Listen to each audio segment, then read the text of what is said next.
Okay, we have one more page of notes for 1-2 in AP Statistics. We're talking about graphs that are appropriate for quantitative data. And our last one is called a histogram. So a couple of things I said earlier about dot plots and stem plots is that they're great when you have small n sizes. But when you start getting larger n sizes, histograms are a way to lump the data into what we call classes. Some people call them bins. Now you'll notice here, I don't have a large n size. I gave us an n size of 20, but that's only because I was trying to save us a little bit of time. Okay, but histograms can be used with large sets of data. So you're going to be creating your classes or bins, and you're going to need a frequency table to organize yourself. We'll talk about the left-hand inclusion rule. Of course, you should label and scale everything. All right, this is kind of a big deal. Unlike a bar graph, there should be no horizontal spaces between your bars. There are no gaps. And what it has to do with the fact is that you're not doing qualitative data, you're doing quantitative data. So the x-axis is literally a numerical scale. So you have no gaps between the bars. All right, so the following is a random sample of prices in dollars of greeting cards from 20 different stores. It says who or what are the individuals in the data set and what is the variable being measured. All right, I'm going to start with that one because it's usually easier for people. We are clearly measuring the price of the card.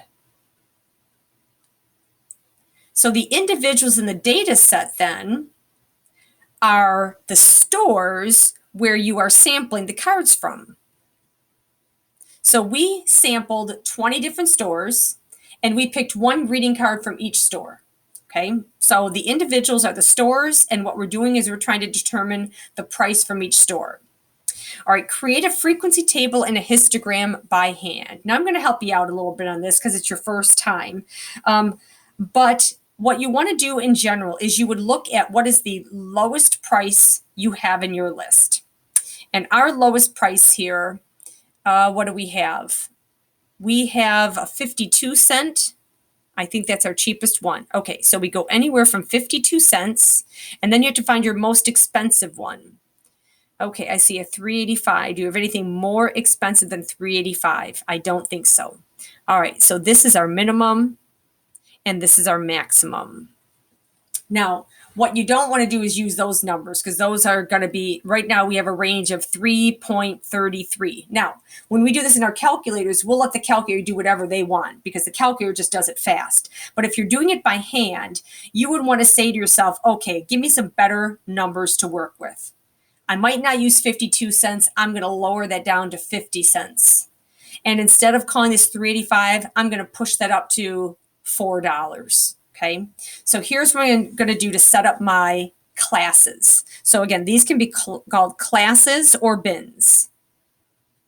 So the first one, I'm going to say that I'm going to go from 50 cents up to, and I'm just going to say I'm going to go up to kind of like $1, but I'm actually going to call it 0.99.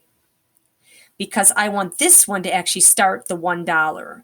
Because what I'm trying to do is I'm trying to keep this, each interval, to have a nice clean 50% difference. So this would now go up to, so if I go from 50 cents to 99 cents, I added 49 cents. So this is now going to go up to $1.49. So now these two are exactly 50 cents apart.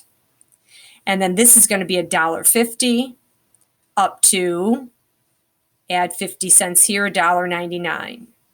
This would be $2 up to $2.49, $2.50 up to $2.99, $3 up to $3.49, $3.50 up to $3.99, and my largest was $3.85, so I'm done.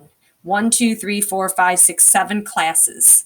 Now, there's no hard and fast rule, but if you read down below, it says, in general, they say at least about 5 classes, and I've read some things that say anywhere from like 5 to 10 is appropriate, but there's no hard and fast rule.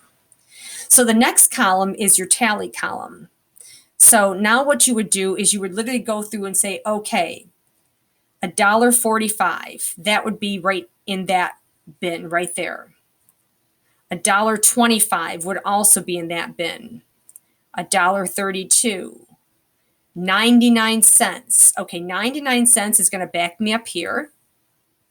$1.25. All right, $1.23. This goes in this bin, but you make it like your old-fashioned tick mark. So that's number 5, so I slash it. $2 even right there.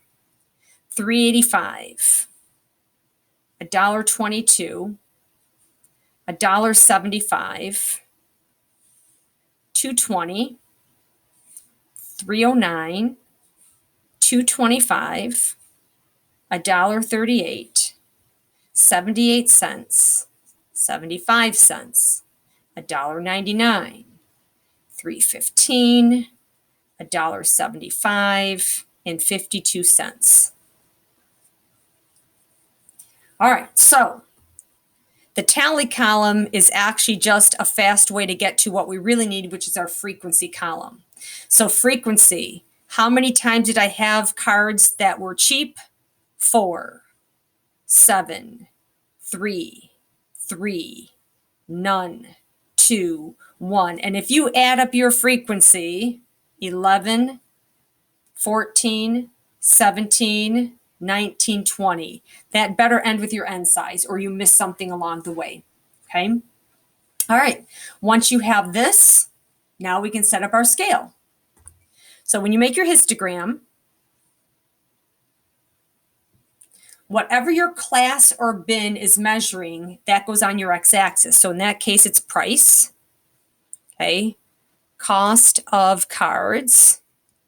Price is going to go down here, and I'm going to put frequency, or you can do relative frequencies if you want to take the time to put these as percents, and that's going to go on this axis. So I have to go anywhere from 0 up to 7. 1, 2, 3, 4, 5, 6, 7. Got it. Remember, anytime you make a graph, labels, scales, titles. All right, so your scale. To set up your scale, use only these numbers right here. So we're going to mark that this is going to go from 50 cents up to $1, up to $1.50, up to $2, up to $2.50. Up to $3, up to $3.50. Now you might say, well, what about where do you put the 99? Well, this interval right here is going to be anything that costs 50 cents up to $1, but not including the dollar. This is what they mean by the left end inclusion rule. This interval includes the number on the left, but it does not include the $1. This interval includes the number on the left, $1, but does not include the $1.50. It only includes the number on the left. So this bar has to be 4 units tall. The next one is 7, and then 3, and then another 3, then there's a 0, and then there's a 2. And in some programs, they actually even label these with the frequencies in case it's too hard to see with the scale. Oh, we have one more at the very end. We have to go from $3.50 up to $4. All right, here, there it is. I squished it in there. There it is. There's the one right there. Okay. So it's not attractive, but that's a histogram. The biggest thing that people mess up on the histogram is the scale across the bottom. You will only see the left numbers, okay? And they should be very consistent. They're going up by 50 cents, by 50 cents, by 50 cents. It should be a normal numerical scale. And then your bars should all touch because this bar, for example, has to represent anything that might have been exactly 50 cents up to $1. But not including the $1, okay? So histograms are used more often when data sets are large. Readers will not know the specific data values. For all we know, maybe all 4 of these were cheap cards. They were all 50 cents. We don't know. All we know is that there were 4 cards that were between 50 cents and $1. You can compare multiple data sets if the scales are consistent. You could make a whole bunch of graphs with the exact same x-axis and frequency scale, and you can compare. You can see the shape of the distribution, including gaps, clusters, and outliers. You'll notice we have a gap here. Majority of the cards were cheap, and there's a couple stores that had some expensive ones. You can adjust the classes if you wanted to change the look of the graph a little bit. It's a pain in the butt when you do it by hand, but the calculator is so easy. Minimum of 5 classes recommended. And again, using your graphing calculator, it's easy to adjust stuff. So this is actually the end of these notes. Other than what I want to do is I want to show you how to make a histogram in your graphing calculator. So there are going to be 2 more videos here. There's going to be a video for the TI-84. I'm going to do this exact same example, but we're going to put it on the 84. And then I'm going to do another video with the Inspire.